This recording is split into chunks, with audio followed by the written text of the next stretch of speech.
നമസ്കാരം.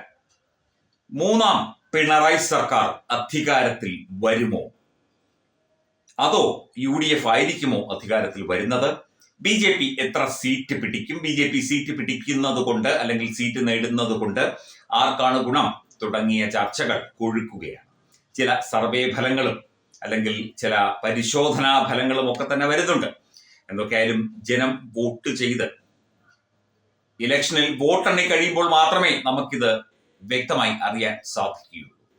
ഇതിനിടയിൽ ഈ തെരഞ്ഞെടുപ്പൊക്കെ അടുക്കുമ്പോൾ ചില ആസ്ഥാന ജ്യോത്സ്യന്മാർ ഇന്നയാൾ ജയിക്കും, ഇന്നയാൾ തോക്കും തുടങ്ങിയ ചില പ്രവചനങ്ങളൊക്കെ നടത്താറുണ്ട്.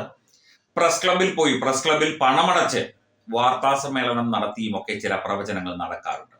അതൊക്കെ ഒരു 90 മുതൽ 100% വരെയും തെറ്റിപ്പോകാനാണ് പലപ്പോഴും സാധ്യത, അല്ലെങ്കിൽ തെറ്റായിട്ട് തന്നെയാണ് വരുന്നത്.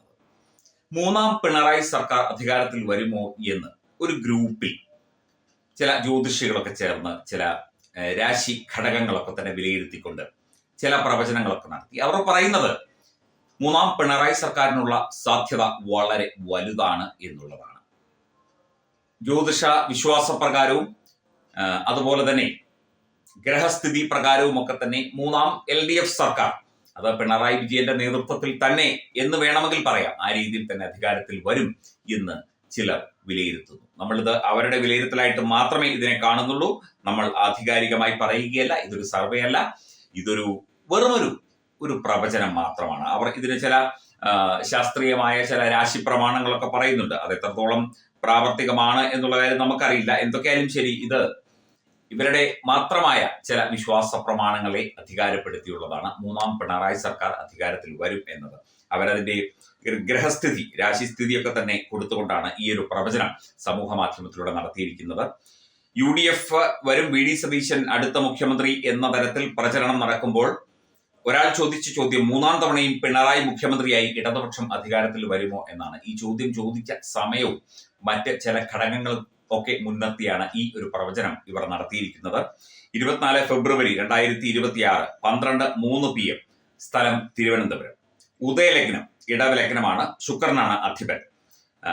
10ൽ ദിഗ്ബലമില്ലെങ്കിലും മൗഢ്യ വിമുക്തനാണ് ശുക്രൻ. അതുകൊണ്ട് മൂന്നാം പിണറായി സർക്കാരിനുള്ള സാധ്യതയാണ് അവർ കൽപ്പിക്കുന്നത്. സർക്കാർ കാരകത്വമുള്ള ആദിത്യൻ, അതായത് സൂര്യൻ 10ലാണ് നിൽക്കുന്നത്. 10ാം ഭാവത്തിൽ നിൽക്കുന്ന സൂര്യന് ശക്തി കൂടും. കർമ്മകാരകത്വവും കർമാധിപത്യവുമുള്ള ശനി സർവാഭീഷ്ട സ്ഥാനമായ 11ൽ, ശനിക്ക് 11ൽ വലിയ ബലമാണെന്നാണ് പറയുന്നത്. മൂന്നാം തവണയും പിണറായി വിജയൻ മുഖ്യമന്ത്രിയായി ഇടത് മന്ത്രിസഭയ്ക്ക് തന്നെ സാധ്യതയുണ്ട് എന്ന് പറഞ്ഞ് അതിന്റെ രാശിസ്ഥിതിയും ഗ്രഹസ്ഥിതിയും ഒക്കെ കൊടുത്തിട്ടുണ്ട്. അപ്പം ശുക്രൻ മൗഢ്യ വിമുക്തനായതുകൊണ്ടും കർമാധിപ സ്ഥാനത്ത് അതിശക്തനായ ശനി 11ൽ നിൽക്കുന്നത് കൊണ്ടും ആദിത്യൻ 10ൽ നിൽക്കുന്നത് കൊണ്ടും ഈ ചോദ്യം ചോദിച്ച സമയത്തെ ചില ശാസ്ത്രീയമായ ജ്യോതിഷ ശാസ്ത്രപരമായ ചില വിശേഷണങ്ങൾ ചേർത്തുകൊണ്ടാണ് ഈ മൂന്നാം പിണറായി സർക്കാർ തന്നെ അധികാരത്തിൽ വരും എന്ന് പ്രവചിച്ചിരിക്കുന്നത്. നമ്മൾ പ്രവചനമൊന്നും നടത്തുന്നില്ല. മൂന്നാം പിണറായി സർക്കാരിനുള്ള സാധ്യത നമ്മൾ തള്ളിക്കളയുന്നുമില്ല. കാരണം UDFിലെയും ഒക്കെ തന്നെ ഒരുപാട് പ്രശ്നങ്ങളും വിഷയങ്ങളുമുണ്ട്. അവിടെ ഒരാൾ മറ്റൊരാളെ തോൽപ്പിക്കാൻ തയ്യാറായി നിൽക്കുന്നു. 3-4 പേർക്ക് മുഖ്യമന്ത്രിയാകണം എന്നുള്ള ആഗ്രഹമുണ്ട്. മുസ്ലിം ലീഗ് അവരുടെ ഒരു ആധിപത്യം വരുമോ എന്ന് ഭയക്കുന്ന ചില കോൺഗ്രസ്സുകാരെങ്കിലുമുണ്ട്. അത്തരത്തിൽ വന്നാൽ BJPക്ക് കൂടുതൽ ഗുണകരമായി കുറച്ച് വോട്ടുകൾ കിട്ടിക്കഴിയുകയാണെങ്കിൽ തീർച്ചയായിട്ടും അത് ഇടതുപക്ഷത്തിന് ഗുണകരമായ രീതിയിലേക്ക് കാര്യങ്ങൾ വരാനുള്ള സാധ്യതയും രാഷ്ട്രീയമായി നമുക്ക് തള്ളിക്കളയാനാവില്ല. എന്തൊക്കെയായാലും കർമാധിപ സ്ഥാനവും അല്ലെങ്കിൽ അധികാര സ്ഥാനവും ഒക്കെ തന്നെ ജ്യോതിഷം കൊണ്ട് പ്രവചിക്കാൻ പറ്റുകയാണെങ്കിൽ എന്തെളുപ്പമായിരുന്നു. ഇത് ഈ ജ്യോതിഷിയുടെ അല്ലെങ്കിൽ ഈ ജ്യോതിഷ വിഷയം പരിശോധിച്ച വ്യക്തിയുടെയോ അവരുടെ കൂട്ടായ്മയുടെയോ മാത്രം ഒരു പ്രവചനമാണ്. മൂന്നാം സർക്കാർ അധികാരത്തിൽ വരും എന്നുള്ളത്.